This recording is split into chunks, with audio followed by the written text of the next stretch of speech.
আজ সকালবেলা না কোনো রান্নাবান্না নেই। কেন বলো তো? কালকের না অনেকটা ভাত রয়ে গেছিলো, সেটাই এখন সকালবেলা খেয়ে নেব। আর ভাতের সঙ্গে একটুখানি তরকারিও ছিল। আর এখন একটু এই যে আলু দিয়ে পেঁয়াজ দিয়ে না একটু ভাজা করে নেব, তাহলেই হয়ে যাবে। আর সকালবেলার সমস্ত কাজকর্ম আমার কমপ্লিট হয়ে গেছে। আর এখন শুধু এই যে ব্লাউজ আলু ভাজাটা করে সকালের খাবারটা খেয়ে নেব। আর একটু তাড়াতাড়ি করেই সকালে সমস্ত কাজবাজগুলো করে নিয়েছি। কেন বলো তো? আজকে আমার ঘরটাকে গোছাবো, মানে আমার স্বর্গটাকে তোমাদের গুছিয়ে দেখাবো যে আমি কেমন করে আমার এই ভাঙা ঘরের স্বর্গটাকে সুন্দর করে গুছিয়ে রাখি। তো গুড মর্নিং বন্ধুরা, আমি মিতা। নতুন একটা ব্লগে তোমাদের সবাইকে স্বাগত জানাই। আর আজ হচ্ছে শুক্রবার, এখন বাজে সকাল 9টা মতন। আজকের ব্লগটা আমি এখন থেকে শুরু করব তোমাদের সবাইকে সাথে নিয়ে। আর এই তো দেখো, আলু ভাজাটা কিন্তু আমার হয়েও গেছে। আর ওই দিকটা করে দুটো ডিম বসিয়েছি। আর এখন আমরা সকালের খাবারটাও খেয়ে নেব। এই তো সকালের খাবারটা খেয়ে সোজা ঘরে চলে এসেছি। আর বাইরে কিন্তু বৃষ্টি পড়েই যাচ্ছে। আর আজকে যেহেতু ঠান্ডা ওয়েদার, ঘরটা ঝাড়তেও কিন্তু আমার ভালো লাগবে। কেন কি বলো তো? এই সমস্ত কাজ করতে কিন্তু ভীষণ গরম লেগে যায়। আর ফ্যান চালানো যায় না সেহেতু যদি একটু ঠান্ডা ঠান্ডা ওয়েদার থাকে না, তাহলে এই কাজগুলো করতে কিন্তু বেশ ভালো লাগে। আর এই দেখো, ঘরে কিন্তু প্রচুর পরিমাণে ঝোল পড়েছিল। আর আজকে যেহেতু শুক্রবার, ঝোলটাকেও কিন্তু আমি সুন্দর করে ছেড়ে নেব। আর এই যে এখন বৃষ্টির সময় না ঘরে একটু বেশি ঝুল পড়ে। ওই যে বাইরের পোকামাকড়গুলো ঘরে চলে আসে আর ঝুলটা একটু বেশিই বানায়। বৃষ্টিতে ওরাও তো বাইরে থাকতে পারে না, সেই কারণের জন্য। কিন্তু আমাদেরও তো ঘরটাকে পরিষ্কার করে রাখতেই হবে। ঝুলওয়ালা ঘর রাখলে তো একটুও ভালো লাগে না। সেই কারণে ওদের বাসাগুলো আবার আমাদের ভেঙেও দিতে হয়। তো এই যে বাসাগুলো ভেঙে দিয়েছি। আর জানলাটাকেও একটু মুছে নেব। জানলাটাকে ওইদিকে মুছে একটু বন্ধ করেই রাখলাম। বেশ ঠান্ডা আছে তো, জানলা না খোলা রাখলেও অসুবিধা নেই।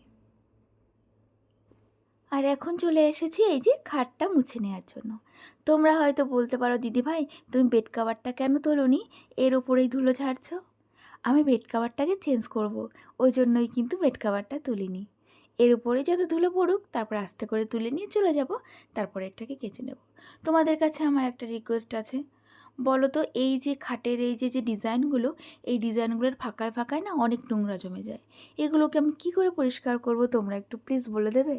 এই যে যে কাপড়টা দিয়ে আমি পরিষ্কার করছি না, এটা দিয়ে ওটা পরিষ্কার করা যাচ্ছে না। মানে ওর ভেতরটায় ঢুকছে না, জানো তো? ওই যে ডিজাইনগুলোর ভেতরে ভেতরে না অনেক নোংরা জমে গেছে। তোমরা একটু প্লিজ বলো কী করে সেটাকে আমি পরিষ্কার করব।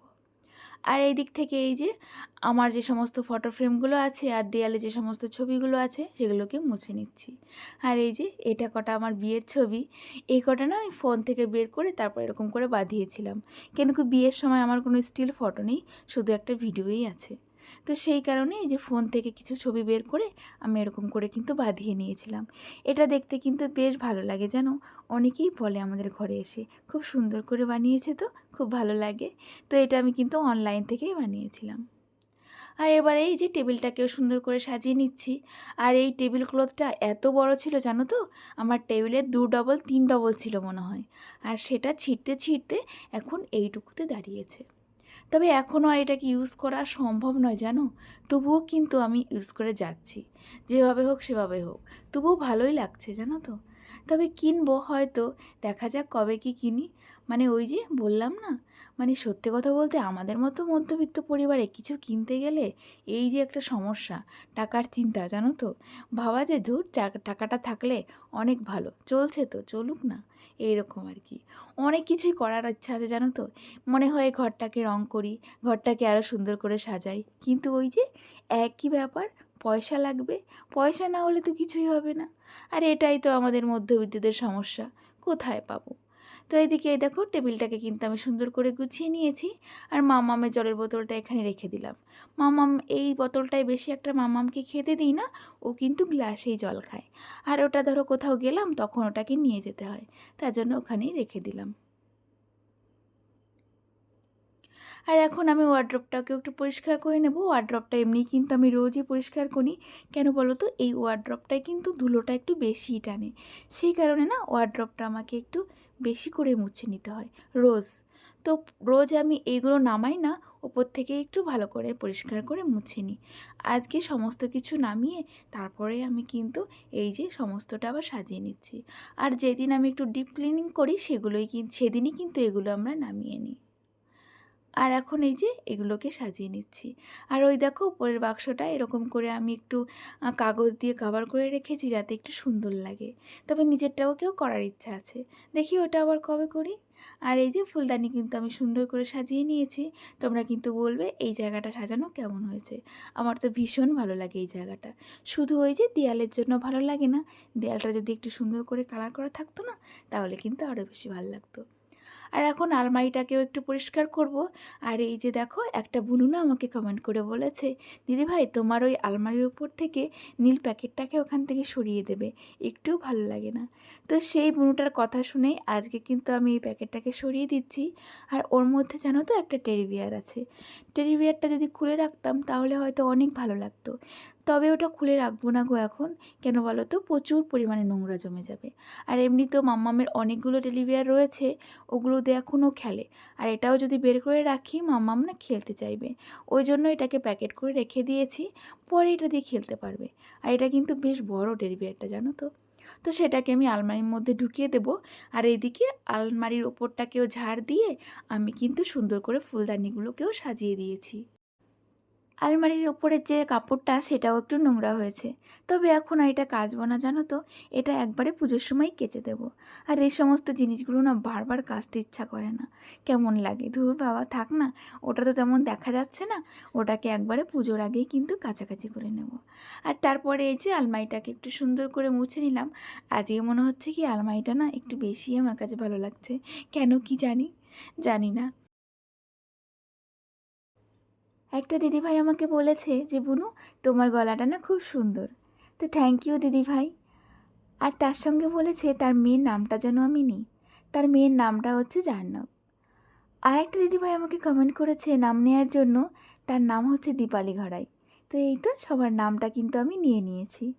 আর একজন আমাকে কমেন্ট করেছিল যে আমি কটার সময় ভিডিও পোস্ট করি। তো আমি একদম দুপুর 1টার সময় কিন্তু ভিডিও পোস্ট করি।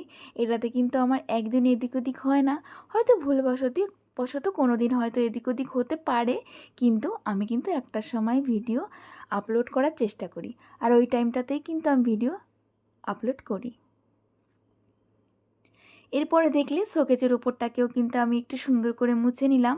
ওই ওপরটায় না একটু নোংরা হয়েছিল। আর বাইরেটা তো রোজই আমাকে পরিষ্কার করতে হয়, কিন্তু ওপরটা না রোজ হয়ে ওঠে না, তাই আজকে সুন্দর করে পরিষ্কার করে নিলাম। আর একটা দিদিভাই আমাকে না প্রায়ই কমেন্ট করছে যে আমি যেন ফ্রিজের ওপরটা একটু কেমন করে সাজাই, সেটা যেন তাকে দেখাই। আর এটা বলতে বলতে দিদিভাইটা আমার উপর রাগও করে ফেলেছে। সে বলেছে তোমাকে আর কোনো দিন কমেন্ট করব না। দিদিভাই এরকম রাগ করো না, তুমিও তো বোঝো সংসারের কাজ তো তুমিও করো, বলো। এই সংসারে কাজ করে না মানে একটু টাপের ব্যাপার হয়ে যায় এই যে বাড়তি কাজগুলো করার, তাই না আমার এগুলো করা হয়ে ওঠে না। যেদিন আমি তোমাকে বলেছিলাম না পরিষ্কার করব, ঠিক আমি তোমাদেরকে দেখিয়ে দেব যে কী করে আমি ফ্রিজের ওপরটা আমি সাজিয়ে রাখি।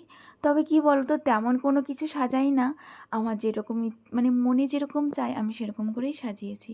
প্রথমে দেখলেই ফ্রিজের ওপরটা কিন্তু আমি কলিন দিয়ে আর একটা কাপড় দিয়ে সুন্দর করে মুছে নিলাম। তারপরে একটা স্কার্ফ ছিল আমার, সেটা এর উপরে পেতে দিলাম। আমার না ফ্রিজের কাভার ছিল, কিন্তু কি বলো তো ছিঁড়ে গেছে, একদমই বিচ্ছিরি হয়ে গেছিলো, সেটাকে আমি ফেলে দিয়েছি। আর তারপরে ওই যে আমার একটা স্কার্ফ ছিল ঘরে, সেটাকেই পেতে দিয়েছি। জানি না কাভার কবে কিনবো, তবে কেনার একটা ইচ্ছা আছে। আর এই যে দেখো তারপরে একটা বাক্স ছিল, সেই বাক্সটাকেও কিন্তু আমি ওই যে একটা মানে কাগজ দিয়ে, রঙিন কাগজ দিয়ে ভালো করে মুড়ে নিয়ে ওটাকে রেখে তার উপরে দুটো ফুলদানি রেখে দিয়েছি। এতে করে কিন্তু খুব সুন্দর লাগছে। তো দিদিভাই তুমি আজকের ভিডিওটা আমার দেখবে কি না জানি না, আমি জানি তুমি আমার উপরে রাগ করে বসে আছো। যদি তুমি আজকে ভিডিওটা দেখো তাহলে প্লিজ আমাকে একটা কমেন্ট করো। এই যে তোমার রিকোয়েস্টটা কিন্তু আমি রেখেছি। ফ্রিজের ওপরটাকে আমি কি করে গুছিয়ে রাখি সেটা কিন্তু তোমাকে দেখিয়ে দিলাম। তারপরে ফ্রিজের ওপরটাকেও না সুন্দর করে একটু মুছে নেব। আর এই ফ্রিজটা না একটু বেশি নোংরা হয়ে যায়, মানে এই যে কালারটায় মনে হয় বেশি একটু নোংরা টানে, মানে ধুলোগুলো, জানো তো। তো এই জন্য আমাকে রোজই পরিষ্কার করতে হয় ফ্রিজটার ওপরটা, মানে রোজ না করলেও কিন্তু একদিন বাদে বাদে করে ফেলি। আর ফ্রিজের ভেতরটাও কিন্তু খুবই খারাপ অবস্থা, জানো তো, সেটাকেও আমাকে পরিষ্কার করতে হবে একদিন টাইম নিয়ে। তো সেটাও তোমাদের সঙ্গে শেয়ার করব, একদিন ফ্রিজটার ভেতরটাকেও পরিষ্কার করব যেদিন, সেদিন কিন্তু আমি তোমাদের সঙ্গে শেয়ার করব। আর রুমালটা আমি এখানে রেখে দিই, যাতে করে ওই যে হাত দিয়ে এখানটাতে টান দিই না, যাতে একটা ছোপ ছোপ পড়ে যায়, জানো তো। তা সেটা যদি না পারে, তার জন্য এই রুমালটাকে ওখানে রেখে দিলাম। তোমাদের আশীর্বাদ আর ভালোবাসায় একটু একটু করে কিন্তু আমার চ্যানেলটা গ্রো করছে। এটা কিন্তু সমস্তটাই তোমাদের কৃতিত্ব। তোমাদের কি বলে আমি ধন্যবাদ জানাবো, আমার কিন্তু মুখের কোনো ভাষা নেই। আর ধন্যবাদ জানিয়েও আমি তোমাদের ছোট করতে চাই না। আমি জানি তোমরা আমাকে অনেক ভালোবাসো, আমিও কিন্তু তোমাদের অনেক ভালোবাসি। তোমরা এইভাবেই কিন্তু আমার পাশে থেকে যেও।